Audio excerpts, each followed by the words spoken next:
আসসালামু আলাইকুম। স্থাপত্য অঙ্কনের পক্ষ থেকে আপনাদের স্বাগতম জানাচ্ছি। একটি বাড়ি মানুষের অন্যতম বড় একটি স্বপ্ন।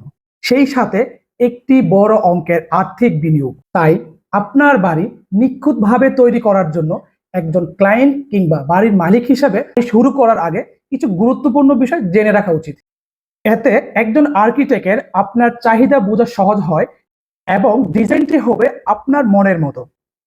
তাহলে আসুন কি কি বিষয় আপনি বাড়ি করার আগে জেনে রাখা সবচেয়ে গুরুত্বপূর্ণ একটি পার্ট হলো আপনার চাহিদা সম্পর্কে নির্ধারণ করা। অর্থাৎ আপনি যেই ভবনটি করবেন সেই ভবনটি করার আগে আপনি আপনার পরিবারের সবাইকে একসাথে নিয়ে বসবেন।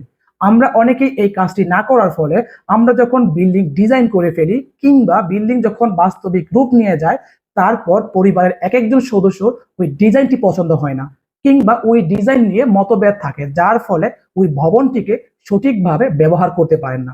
এই জন্য আপনি যখন একটি বাড়ি নির্মাণ করবেন তার আগে অবশ্যই আপনার পরিবারের সবার সাথে বসে একটি আলোচনা করে নেবেন যে কার কি চাহিদা, কার রুমের কি অবস্থান, কিংবা কার রুম ছোট কিংবা বড় হবে, কিংবা কে কোন পাশে রুম নিবে।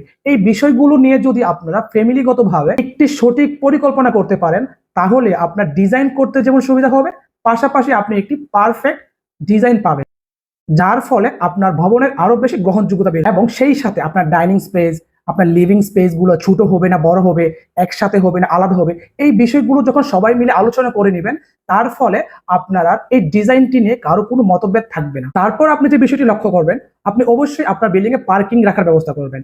কারণ আমরা দেখা যায় এখন অনেকেই বলি যে পার্কিং রেখে কেন জায়গা অপচয় করবো, কিন্তু আপনি এই ভবনটিকে আজকের জন্য বিবেচনা করবেন না, আজ থেকে 10, 15, 20 বছরের পরবর্তী কথা চিন্তা করে ডিজাইন করবেন।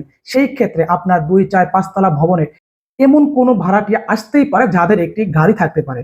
আপনার ভবনে থাকা অবস্থায় কিন্তু সে অন্য কোথাও গাড়ি পার্কিং করে ভাড়া নিবে না। তাই পার্কিং জোন অবশ্যই অবশ্যই রাখার চেষ্টা করবেন।